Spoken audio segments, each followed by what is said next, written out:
我們都有一個習慣，但凡看到新功能發布出來，這顆心啊就開始蠢蠢欲動了，手也不安分，在手機上看個半天，明明已有的東西還能用，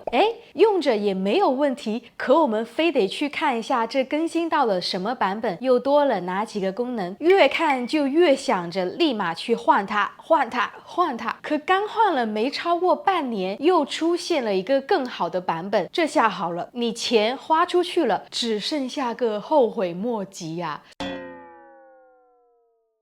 所以說呢，我們沒必要那麼着急去做決定，很多選擇可以先放一放，等一等再做決定。今天的視頻呢，就想和你說，生活中的很多選擇真的不要那麼着急，要慢慢來，把手頭上已有的先繼續用着，盡量去拉長物品的使用週期。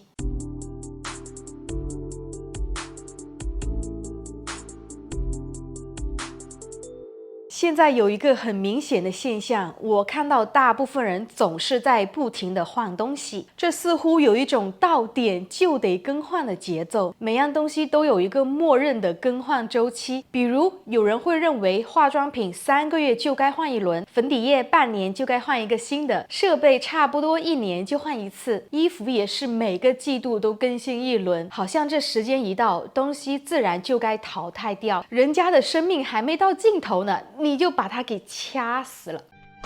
還有啊，人一旦着急起來，錢就花得特別快，你還沒想清楚要不要換呢，東西啊就已經躺在購物車裡，說不定啊後天就給寄到家門口了。我對此現象很有感觸，因為我生活裡也會遇到這種情況。比如有一次看到新出的運動相機，功能也是被吹得很神奇，什麼畫面變得更加穩定啦，續航更持久，4K 畫面更加清晰，等等一大堆的性能提升。虽然我本人不是一個專業的攝影愛好者，可是誰能拒絕當一件物品被吹得天花亂墜的時候，只有去買下它，才能感受到它的神奇之處。可我後來轉念一想，我平時要用也就是記錄一下生活，收集一些視頻素材，手裡的那一台就已經夠用了，畫面還沒有糊到不能看，穩定性啊也沒有差到影響拍攝。這些更新也許聽起來都特別厲害，但回到自己每天真正用到它的場景，其實也沒有改變什麼嘛。性能升級的名詞听起來很厲害，对不对？比如說 AI 影像算法、智能降噪技術、高糖貼合設計、升級版彈力纖維、高濃度精華成分、玻尿酸保濕配方、耐磨防刮材質、加厚材質、人體工學設計，我這都說不過來了。總之啊，一個比一個聽着要吸引人，但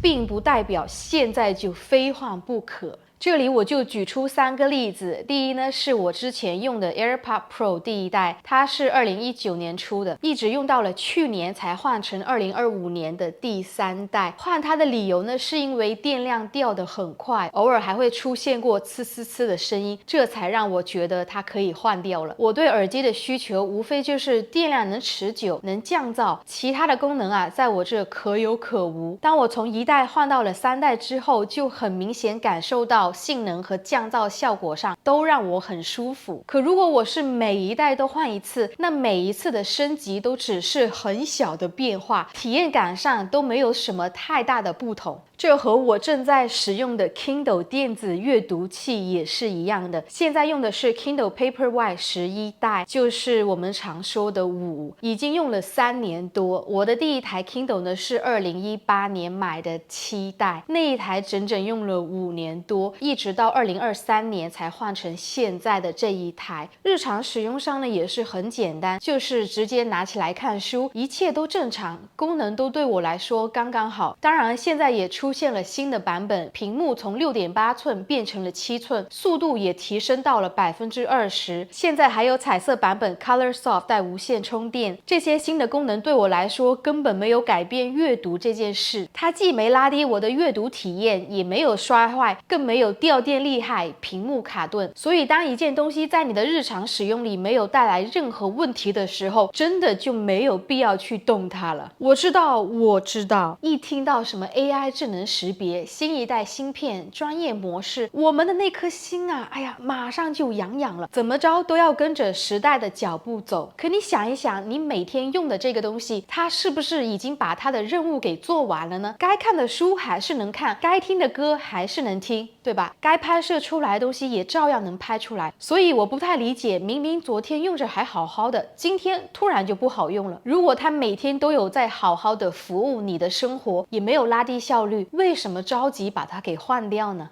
還有我平時穿最多的瑜伽褲也是這樣，我運動呢比較多，基本每天都穿的比較休閒運動風格。你看到我視頻裡大部分的時候都是這樣子的。健身輪流穿的有4條運動 bra， 然後3條 leggings， 還有4條套在外面的上衣，還有3條短褲，基本上都是洗了再穿，穿了再洗，完全夠用。但對有一些人來說不是這樣的，瑜伽褲變成了一種可以收集的東西，不同面料要各來一件，顏色和款式每件都要来。當然了，瑜伽褲並不只是在健身的時候穿，可以日常穿，去逛街、去旅行、去爬山、坐飛機，甚至在家待着也可以穿。也許你的生活本來就偏運動休閒風，所以想多買幾條不同顏色、不同面料、不同款式是完全可以理解的。這裡的問題是購買的速度太快